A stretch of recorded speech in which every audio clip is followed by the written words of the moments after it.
President Biden received his second booster shot earlier today after providing an update on his administration's COVID-19 response. Prior to receiving the shot, the president highlighted his Test to Treat initiative and the launch of COVID.gov, a new website designed to help Americans locate and access vaccines, tests, treatments, and masks. However, President Biden used the bulk of his speech to urge lawmakers to provide extra funding to help the White House combat the ongoing COVID-19 pandemic.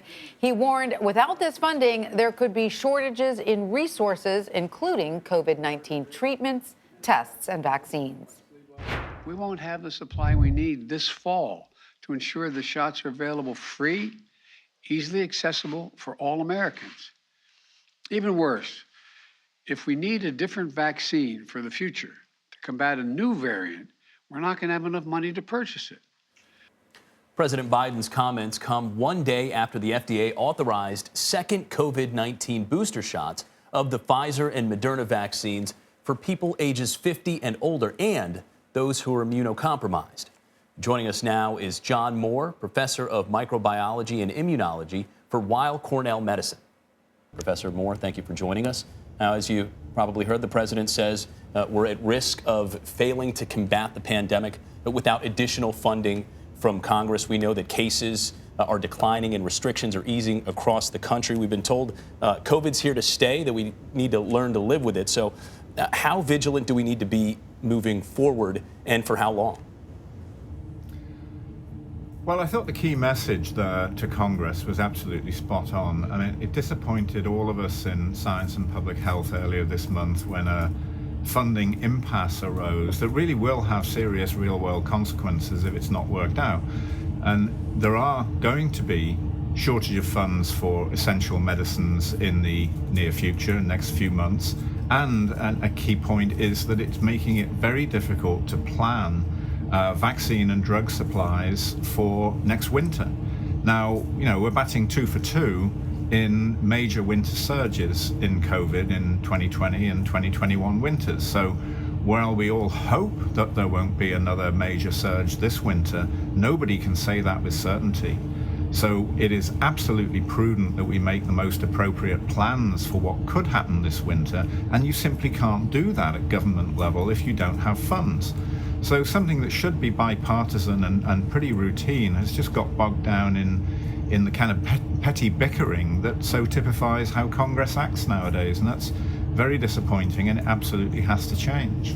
Professor Moore, the president also highlighted his administration's Test to Treat initiative.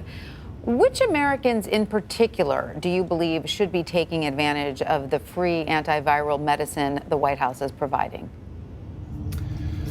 Well, COVID mostly affects people who are in the older age ranges. Over 65 is a watershed for becoming seriously increased risk of severe disease and death, and people with medical conditions that place them at risk. And after 2 years of the pandemic, everyone should have a pretty reasonable idea of where they fit, how healthy you are in the risk spectrum of getting severe COVID and death. And there's a world of difference between a healthy 25-year-old athlete and someone in their 60s with diabetes, heart disease, and other predisposing conditions.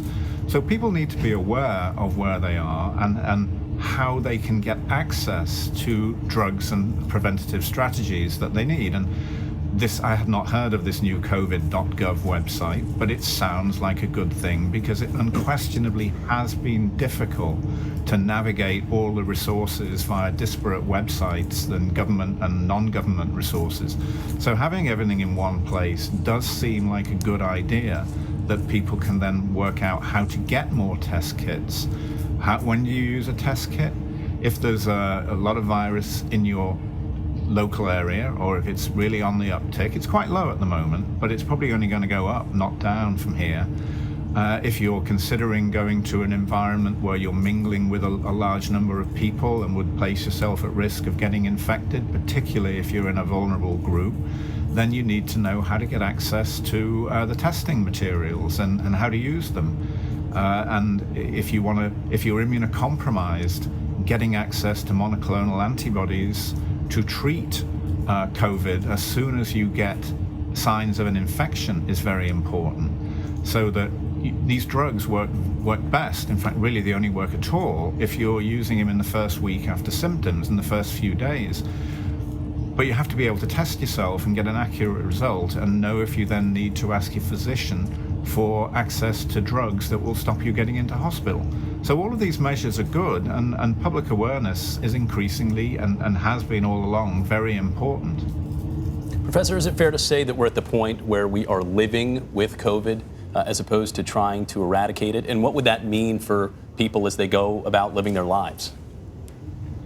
Well, we are living with COVID. I mean, the current national infection rate is around 30,000 detected infections a day, and that's pretty much an all-time low since testing ramped up in 2020. You know, early on in the pandemic, we didn't have any testing, but since testing became widely used, 30,000 infections nationally a day is as low as it's ever been. So that means we can, for the most part, get on with our lives, particularly if you're vaccinated and particularly if you behave with a reasonable amount of common sense. I mean, again, personal assessment of your risk is an important thing to do. So there's no need for people to lock themselves in their basement, but you have to be aware that you could place yourself at risk if you go to a crowded environment and are not fully vaccinated and decide not to wear a mask. There is a risk, and you have to assess whether you're prepared to take it or not.